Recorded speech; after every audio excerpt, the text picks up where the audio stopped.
40,000 रुपया, वो उसके लिए भी आपको दबाव दिया जाता था कि अब 40,000 रुपया भी जो देना है वो मैं नहीं दूंगा, वो मैं नहीं दूंगा, आप लेके आ जाइए 80,000 रुपया किसी और दूसरे क्लाइंट का, और फिर 80,000 में से 40,000 इसको दे देंगे और वो 80,000 रुपया 40,000 रुपया यहां पर डिपॉजिट हो जाएगा।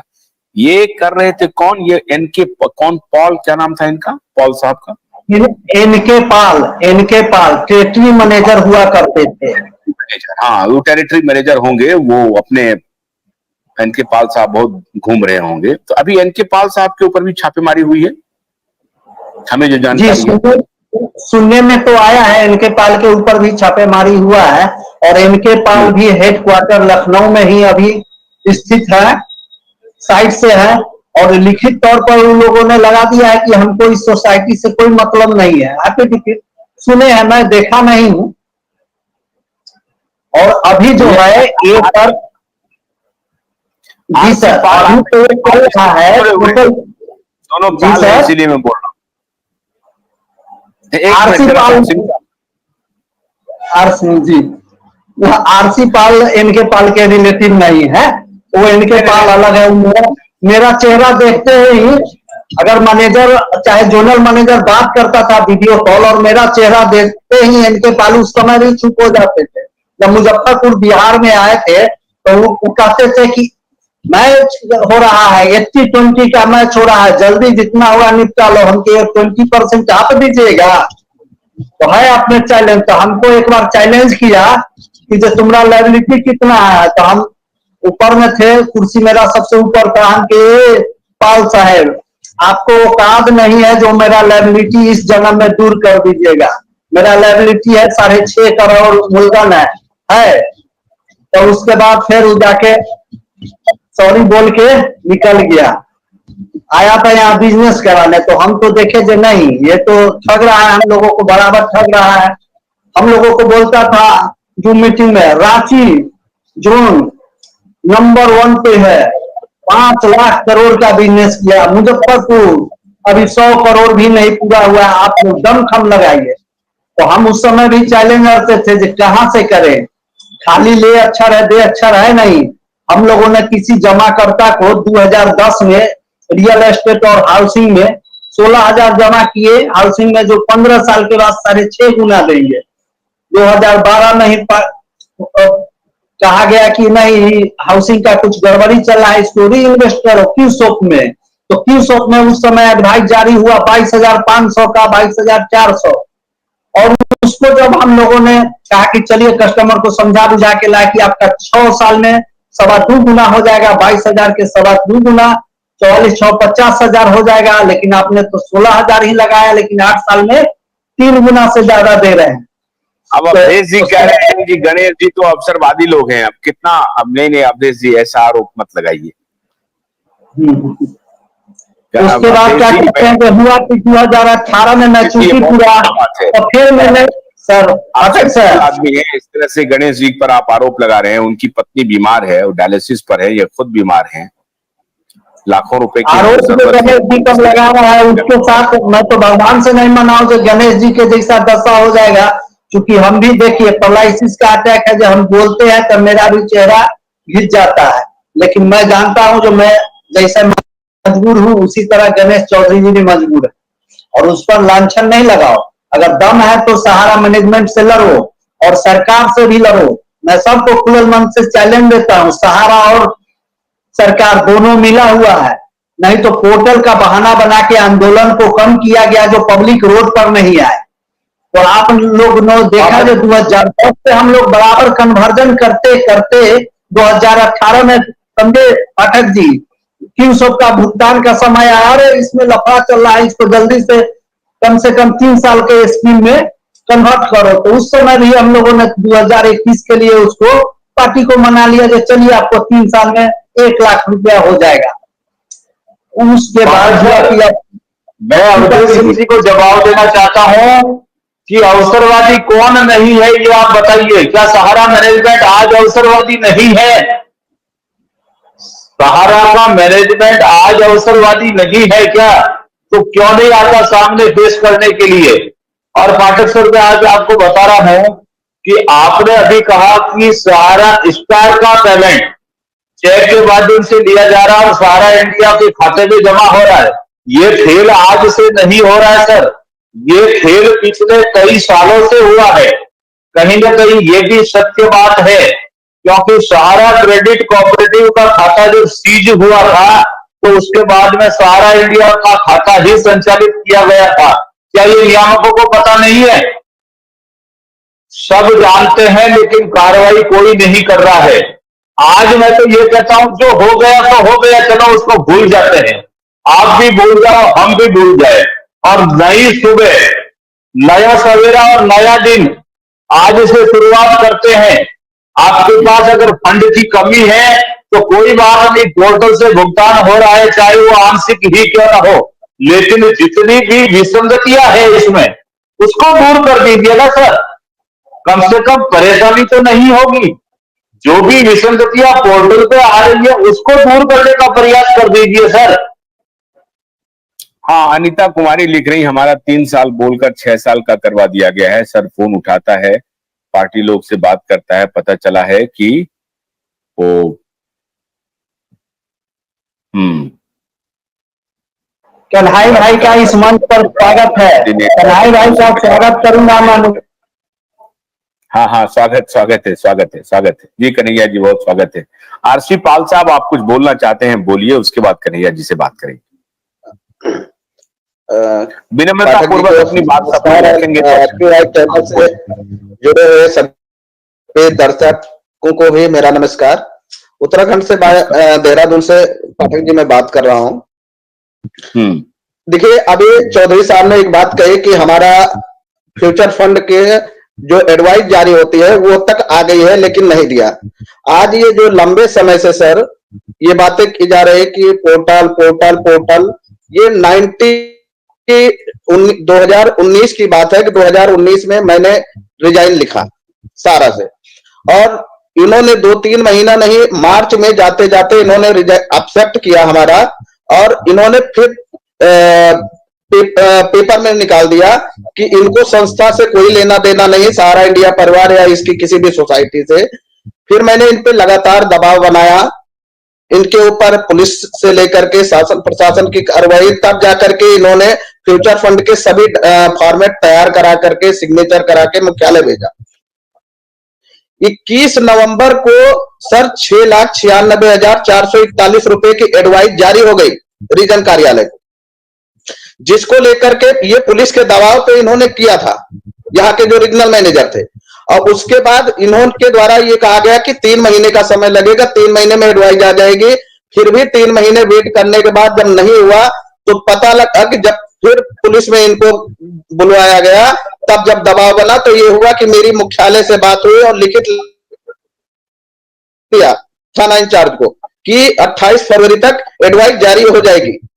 28 फरवरी 2020 को सर संडे था, मैं 27 को ये पहुंचा तो ये हुआ कि आप प्रिंट आउट निकलवा दिया, स्क्रीनशॉट मैंने निकलवा लिया, और तब से लेकर आज तक ना ये फ्यूचर फंड के, इसी तरह हेल्थोरियम में 19,000 रुपए जमा था। उस हेल्थोरियम के लिए जब मैं इनसे मांग की तो हेल्थोरियम के लिए कि हेल्थोरियम का कोई वो नहीं है, अलग नाम से हम परिवार के 3 सदस्यों के आप पैन कार्ड और आईडी दे दीजिए, हम आपको पेमेंट कर देंगे। फिर मैंने इनको यही कहा कि आप पे मैं भरोसा नहीं कर सकता, आप पहले मुझे लिखित लेटर दो। लिखित लेटर देने के बाद इनको पैन कार्ड, आधार कार्ड, परिवार के 3 सदस्य का देने के बाद आज उस मतलब ना तो हेल्थोरियम का पैसा, और जो 21 नवंबर 2020 को आया, आज तक फ्यूचर फंड का भी भुगतान नहीं किया। पेमेंट की तो बात छोड़ दीजिए, आज लोग पोर्टल की बात कर रहे हैं। क्या आज जो लोग इनके वक्त बोल रहे हैं उनको कहीं ना कहीं कुछ मिल रहा था? उस समय लॉकडाउन का दौरान था, लॉकडाउन में जिन लोगों का रिजाइन नहीं था या जो लोग संस्था से बाहर नहीं थे उन लोगों को कुछ पेमेंट मिल रहा था, तब हमें कानूनी कार्रवाइयां करना पड़ा। कानूनी कार्रवाई करने के बाद भी आज तक 1 रुपए का भुगतान नहीं किया। फिर इन पे सर मैंने एक मुकदमा कायम करवाया, उस मुकदमे को इन्होंने पैसा दे करके अपने आईओ को फिर 44,112 रुपए का एक ईसीएस किया इन्होंने मेरे अकाउंट में फ्यूचर फंड का। उस 44,112 रुपए की और लिखित में दिया कि हम अगर इस टाइप से किस्तों में सर पेमेंट कर देंगे। उस आधार पे एफआईआर लग गया और आज उस 44,000 के बाद से दोबारा कोई नहीं, जबकि 2020 से लगातार चाहे जिलाधिकारी को हो, थाने को हो, डिप्टी लेबर कमिश्नर को हो, चाहे लीड बैंक ऑफिसर को, लगातार रीजनल मैनेजर लिखित अपने हाथों से पत्र दे रखा है कि सर फंड की समस्या होने के नाते, सर फंड की उपलब्धता न होने के कारण हम भुगतान नहीं कर पा रहे। जबकि बार बार हम लोग ऐसे नहीं सर कि 4-4 मुकदमे कायम करा रखा हो, देहरादून में, चाहे ऋषिकेश में हो, चंबा हो, टेरी गढ़वाल में, कोटद्वार हो, मतलब लगातार संगठनों से जुड़ करके इनके ऊपर कई मुकदमे कायम कराने के बाद भी आज तक कोई भुगतान नहीं। सिर्फ मैनेज करने की बात है, यहां तक कि दिल्ली तक के इनके वकील तक भी आ रहे हैं लगातार जो आईओ को मैनेज करने के लिए। और हर विभाग को अभी तक तो चलो 20 तारीख से सुनने में जो आ रहा कि सहारा समय और राष्ट्रीय, चूंकि यहाँ ब्यूरो ऑफिस था, राष्ट्रीय सहारा का प्रिंट मीडिया था, ये लोग ही जाकर के कहीं ना कहीं थोड़ा मीडिया जो प्रभाव था उस प्रभाव का, चाहे एसएसपी से हो चाहे जिलाधिकारी का, कहीं ना कहीं मैनेज करने का कार्य कर रहे थे। लेकिन कुछ ऐसे भी बीच में अधिकारी 4 साल की मेरी लड़ाई के दौरान में ऐसे अधिकारी रहे कि जहां इन लोगों को थोड़ा दूर भी कर दिया था कि तुम मैनेज करने की आखिर क्यों नहीं, बार बार कितनी बार तो जिलाधिकारी के यहाँ सर फटकार लगी, लेकिन आज तक चाहे हेल्थोरियम का पैसा हो, चाहे फ्यूचर फंड का पैसा हो, चाहे इन्वेस्टमेंट का पैसा हो, चाहे क्यू शॉप का पैसा हो, आखिर सर पोर्टल की बात, पोर्टल्स पे अगर कभी होगा भी तो सिर्फ सोसाइटी का होगा, बाकी का पैसा कहां से आएगा। अगर कंपनी को इतना भी होता तो शायद उत्तराखंड में जिस टाइप से शुरुआत की गई, जिस तरीके से इनकी किरकिरी हुई, जितने कार्यालय इनके बंद हुए, अगर ये जितना तो हमारा भुगतान नहीं रहा होगा उतना तो इन्होंने मैनेज करने में दे दिया होगा प्रशासनिक अधिकारियों को।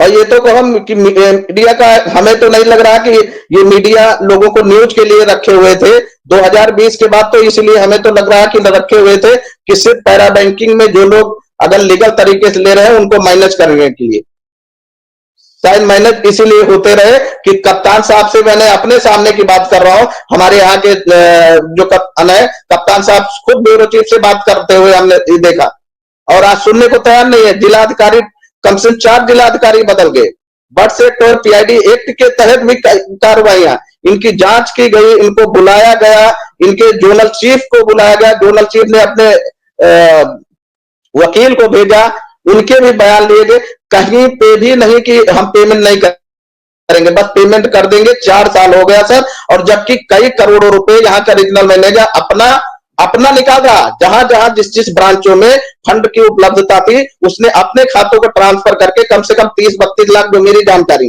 जो कि मैं कार्यकर्ता रहा, तो रीजनल मैनेजर कम से कम 32-35 लाख उसका अपना था। आज की डेट में उसका जीरो होगा सर, जीरो। उसने ऋषिकेश, रायवाला, कई ब्रांचों जहां फंड की उपलब्धता थी वहां से अपना निकाल लिया या अपने लोगों को निकाल लिया, और जितना फंड बचता था वो फंड ट्रांसफर कर देता था, सिर्फ अपने आप को चमकाने के लिए, अपने प्रमोशन लेने के लिए। हम कैसे मान ले सर, मैनेजमेंट की सोच है कि पेमेंट करेंगे। अब 1 मिनट, कन्हैया जी से अब मैं सवाल जवाब करूंगा, अब आप लोग नहीं बोलिएगा। कन्हैया जी, स्वागत है आपका। पहली बात तो ये कि ये जो अभी इन्होंने, इन्हीं के सवाल से शुरू करते हैं। 1 मिनट आप रुकिए सिंह साहब, इन्हीं के सवाल से शुरू करते हैं कन्हैया जी, कि क्या सहारा मीडिया जो अभी काम कर रही है, पहले की बात मैं नहीं कह रहा हूं, अभी जो काम कर रही है वो क्या यही मैनेज करने के लिए, धमकी देने के लिए, पुलिस को मैनेज करने के लिए? और दूसरा, क्या ये बात सही है कि सहारा के उच्च पदस्थ अधिकारी जहां भी हैं, जिस किसी भी सेक्शन में हैं, उन्होंने करोड़ों रुपया अपना निकाल लिया है, चाहे वो सेक्टर मैनेजर हो, बड़े मैनेजर हो, मीडिया में हो, मीडिया के बाहर के लोग हों, कहीं भी हैं, उन्होंने अपना पैसा निकाल लिया है। उनको ये लग गया है कि ये एक बहुत बड़ा हाथी है, पता नहीं अब इसका क्या होगा, कौन माई बाप है, कौन देखने वाला है। ऐसी स्थिति में ये आरोप लग रहे हैं, ये संगीन आरोप है। तो मैं ये आरोप आपके सामने रख रहा हूं। अब इसकी सत्यता क्या है ये आप ही बताएंगे। हो सकता है कि ये पूरी तरह से झूठ हो, लेकिन झूठ सत्य का तो प्रमाण हमारे सामने आरसी पाल ने दे दिया। आपको झूठ का प्रमाण देना होगा कि ये झूठ है। कन्हैया जी सर, जरूरत होगी तो हम एविडेंस भी दे देंगे, प्रूफ भी देंगे। हाँ, एक मिनट बोलने दीजिए प्लीज, बोलने दीजिए। मैं चाहता हूं कि डिबेट हो तो सही हो, क्योंकि समाधान सबका निकले। मैं किसी को कल्पित नहीं कह रहा हूं, समाधान निकल जाए, बढ़िया से बातचीत हो तो। जी बोलिए कन्हैया जी। पाठक जी, मैं ज्यादा 30 सेकेंड, बस 30 सेकेंड दिया जाए। कन्हैया जी से मेरा सवाल है। कन्हैया भाई, ये जो डिफेंसी आ रहा है, बताइए 10,000, 20,000, 25,000, 30,000 के पेमेंट में, इसको प्लीज आप दूर करवाइए। ये सहारा ऑफिस से ही होगा। और दूसरा सवाल मेरा आपसे है, जो मेरा ऑफिस कब से खुल रहा है? मैं अभी तक जिंदा हूं कि जो मेरा ऑफिस खुले, कम से कम मेरा मूलधन ही मिल जाए पार्टी का।